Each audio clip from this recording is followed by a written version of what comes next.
天井のひび割れをぼんやりと見つめていると、医師が入ってきた。お嬢様、ご両親の連絡先をお持ちですか？診療記録を手に、医師は優しく続けた。すぐに入院して治療を始める必要があります。私は彼を見てから首を振った。大丈夫です。自分で何とかできます。あなたはまだ16歳です。父たちは忙しいんです。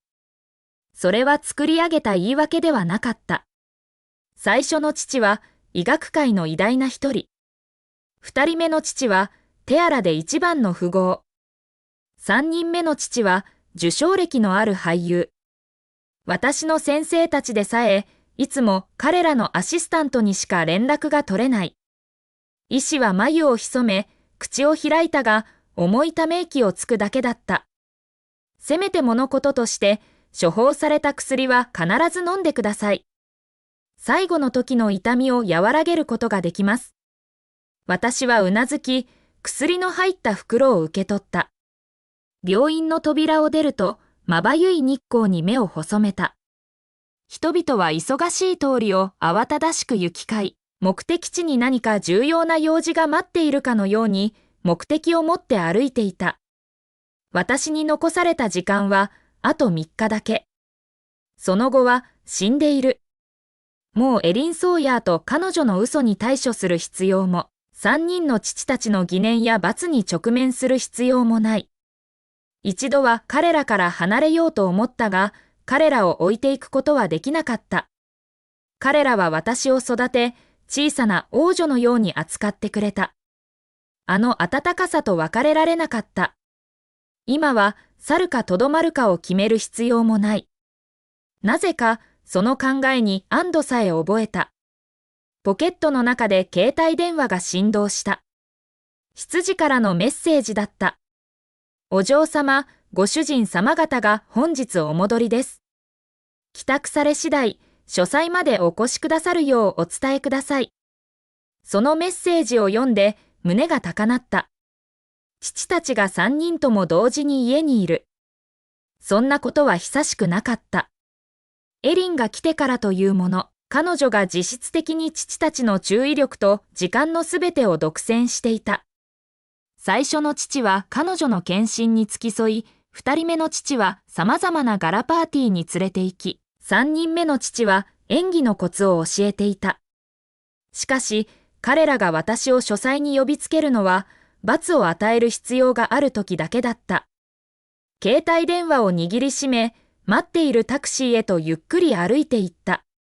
帰宅の途中、運転手は世間話をしようとしたが、私は終始沈黙を守った。もうすぐ秋だ。今年はそれを迎えられないのが残念だ。大邸宅の扉がゆっくりと開いた。タクシーから降りると足が震え、崩れ落ちそうになった。おそらくそれはすべて毒のせいだ。体は弱り果て、ドアまで歩くだけでヘトヘトだった。戸口で待っていた執事は複雑な眼差しで私を見つめた。彼はためらいながら口を開いた。お嬢様。私は彼を無視し、まっすぐに邸宅の中へ歩き入った。リビングルームは伽藍堂で、書斎の扉は閉まっていた。扉の前に立つと、残りわずかな力を振り絞るために深く息を吸い、ノックした。入りなさい。最初の父の声だった。冷たく、愛の一片も感じられない声だ。ドアを開けると、3人の父が中にいた。最初の父、ダニエル・ソーヤーは、医師のコートを着て、暗い表情で私を睨みつけた。2人目の父、ブルース・ディロンは、オーダーメイドのスーツに身を包み、冷たい気配を放っていた。3人目の父、ジャック・ページは、まだ撮影現場からの衣装とメイクを身につけていた。ダニエルは、私に反論の余地を与えない声で吠えた。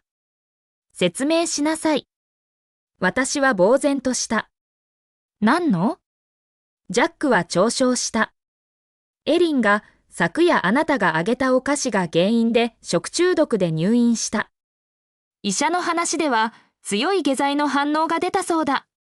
頭が真っ白になった。お菓子？昨夜、彼女に何かあげたっけ？ブルースは失望を隠さずに目をそらした。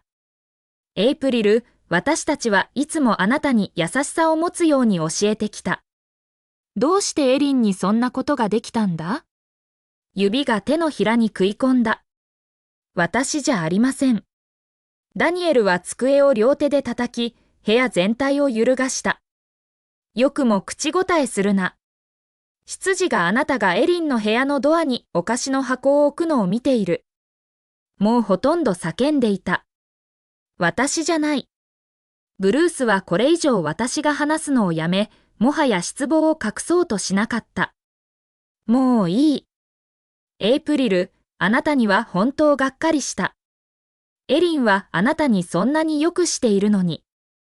なぜ彼女を傷つけなければならないんだ？口を開いたが、一言も返せないことに気づいた。エリンは本当に私によくしてくれているのか？彼女は、私が彼女のネックレスを盗んだ、彼女を嘲笑った、彼女のガウンを破った、と嘘をつき、今度は下剤で毒したまで告げ口している。エリンを引き取ったことであなたが動揺しているのは分かっている。彼女が私たちの愛を奪ったと思っているんだ。ダニエルは暗い声で言った。だからこそ、あなたは彼女を追い出そうとして、いつもいじめ続けるんだ。本当にやってません。目に涙がにじみ、悔しさで体が震え始めた。第2章監禁。私は一度もエリンを追い出そうと思ったことはなかった。むしろ、彼女が来た日から非常に親切にしてきた。ようやく妹ができたのだから。なぜか、あの日以来、父たちは私を信用しなくなり、友人たちでさえ私を避けるようになった。他に誰がいるんだ？邸宅に残っていたのは君たち2人だけだ。使用人たちは全員休暇中だった。それが君にとっては彼女に手を出す絶好のチャンスだった。ブルースは短く笑ってから続けた。君がそう言ったからって、それを信じろと？エリンは無邪気で純真な少女だ。なぜいつも彼女をいじめるんだ？胸に鋭い痛みが走り、本能的に体を丸めたい衝動に駆られた。しかし、私は背筋を伸ばして立つことを強いた。彼らの前で弱々しく見たくなかった。一度も彼女を狙ったことなんてない私は誇らしげに顎を上げた。彼女がこの家に来てから、あなた方は一度でも私のことを信じてくれましたか？彼女のネックレスを盗んだとき、チャンスは与えた。ダニエルは立ち上がり、見下すように私を見た。あなたはそれを認めず、私たちは証拠を見つけるために、あなたの部屋を徹底的に探さなければならなかった。彼女が私を陥れたんです。ブルースは言った。彼女が孤児だって嘲笑った時ももう一度チャンスを与えた。あなたは旦那に非を認めようとしなかった。だからこそ私たちはあなたに謝罪文を書くように強制したんだ。そんなこと言ってません。彼女のガウンを破った時、ジャックの言葉を遮り、自分でも驚くほど大きな声で叫んだ。彼女が来てからあなた方は一度も私を信じてくれない。一度も。部屋は静寂に包まれた。ダニエルがそれを破り、冷たく宣言した。それは君が私たちの愛を求める争いの中で自己中心的になってしまったからだ。君はもはや私たちの信頼に値しない。その言葉は心を刺すナイフのようだった。突然、父たちを離れがたく思っていた自分を笑い出したくなった。13年間の愛は、養子にした娘に与える愛情よりも価値がないものだったのだ。自白を拒むなら、冷蔵庫で自分の行いを反省してもらうぞ。何ですって？ブルースが前に出て、その口調も同様に冷たかった。聞こえただろう。指がズボンを握りしめた。その時、ダニエルの携帯電話が鳴った。数秒で彼の顔色が変わり、衝撃に歪んだ。何？エリンが行方不明だ。部屋の空気が凍りついた。ブルースとジャックは二人とも飛び上がるように立ち上がった。電話の相手が何と言ったかは聞こえなかったが、ダニエルが電話を切ると、すぐに私を睨みつけた。エリンが行方不明だ。もし彼女に何かあったら、エイプリル、この件は終わらないぞ。私はうつむいた。突然、自分に残された時間があと3日しかないことを伝えたくなった。しかし、私は黙っていた。何の意味がある？彼らは信じてくれるだろうか？何かが喉までこみ上げてきて、それを飲み込んだ。血の金属のような味が口の中に広がった。何が起こっているのか理解する前に、ブルースが私の腕を掴んで部屋の外へ引きずり出していた。必死に抵抗した。足は床板をかいた。離して。私やってない。誰も耳を貸さない。前方でジャックが地下室のドアを開けた。かつて食料を保管していた使われていない冷蔵室だ。改装後は何も保管されていなかった。私は部屋に押し込まれ、よろめいて転びそうになった。中で自分のしたことをよく考えろ。ダニエルの白いコートは薄暗い部屋の光を反射してまばゆかった。エリンが見つかったら出してやる。でも私じゃないのに。私はドアに駆け寄り、重い金属のドアが閉まりながらも拳で叩きつけた。ドアはバタンと音を立てて閉められた。鍵がかかる音が聞こえた。冷蔵室は薄暗いガランドーな部屋で、頭上からワイヤーで揺れている薄暗い黄色い電球一つだけが明かりだった。冷たさが足から染み込み、すぐに体中に広がった。私は座り込み、膝を抱えて丸くなった。胸が再び痛み始めた。毒だ。咳き込みながら手で口を覆った。温かい液体が指の間から滴り落ちた。血だった。血まみれの手を見下ろしながら薬と笑った。なんて冗談だ。私は死にかけているのに、彼らはエリンのことしか心配していない。記憶が鮮明によみがえってきた。母が亡くなったのは13年前。私はまだ幼児で、ダニエルが私を腕に抱きしめ、優しくなだめてくれた。泣かないで、エイプリル。僕はいつもあなたのそばにいるよ。ブルースは世界で一番いいおもちゃを買ってくれた。あなたが欲しいものは何でもあげる。ジャックは歌とダンスを教えてくれた。あなたは天才だよ、エイプリル。とても早く覚えたね。私は世界で一番幸せで、一番運のいい子供だった。3人の父がいて、みんな私を愛してくれた。しかし、それはエリンが私たちの生活に現れたことで一変した。第3章エリンの罠。エリンは何度も何度も私を陥れた。父たちが私を罰した後、彼らはひどく後悔して謝罪したが、それでもいつもエリンの次の嘘を信じた。理解できなかった。なぜ、たった3年前に引き取った娘を、13年間育て上げた娘よりも信じることを選ぶのか？いつの間にか、冷蔵室の冷却システムが作動していた。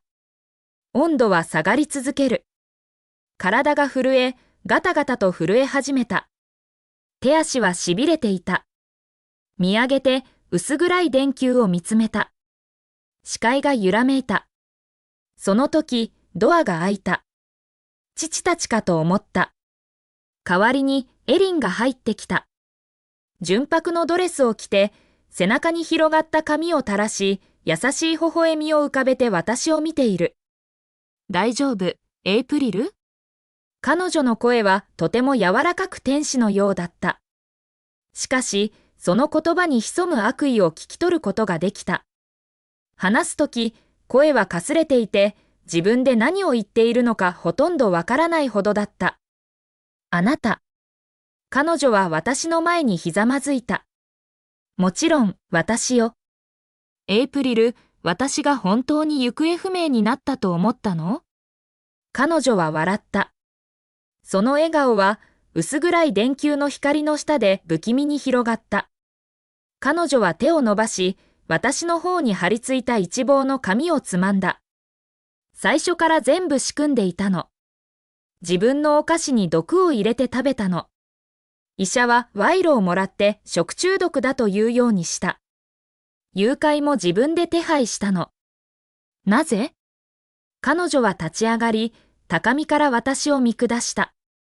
なぜ？だって、彼らは私の父たちだから。他の誰にも、彼らの愛の一片も与えたくないの。彼女の顔は嫌悪で歪んだ。あなたは何様だと思っているの？あなたはただの死んだ女の子よ。どんな権利があって13年も独占しているの？そもそも私の父たちだ。彼女は突然手を挙げて、私の顔を強く叩いた。黙れ。首が横を向いた。唇が切れて血が口から滴った。彼女はひざまずき、私の顎をつかんだ。今は私のものよ、そしてあなたはもうすぐ死ぬ。死んでしまえば何もなくなる。それから手を離し、立ち上がり、一度手を叩いた。冷蔵室のドアが再び開いた。二人の男が入ってきた。二人とも黒い服を着て、二人とも胃がねじれるような笑みを浮かべている。胸が沈んだ。エリン、何をする気だ？甘い笑みを浮かべて、彼女は答えた。あなたはいつも自分の無実を証明したがっていたでしょ？じゃあ、徹底的にあなたの無実を奪ってあげる。彼女は戸口の方へ歩いて行った。私の姉をよく面倒を見てね。ドアがバタンと閉められた。男たちが私に近づいてきた。必死で後ずさりしたが、背中が壁にぶつかった。やめて。お願いだから。彼らは私の愛願に耳を貸さない。一人が私の足首を掴んだ。私は金切り声を上げ、ありったけの力で彼を蹴った。しかし、私の体は弱りすぎていた。毒が再び激しくうずき、この冷たい部屋で長く過ごしたため、自力で立ち上がることさえできなかった。もう一人の男が肩で私を押さえつけた。私はもがき、抵抗した。爪が彼の方をひっかいた。彼は罵り、手を挙げて私を殴ろうとした。その瞬間、私はポケットの中の電話に手を伸ばした。最後の力を振り絞って、それを取り出し、ダニエルに電話をかけた。電話は3回鳴った。それから通話がつながった。声はかすれ、今にも壊れそうだった。父さん、助けて。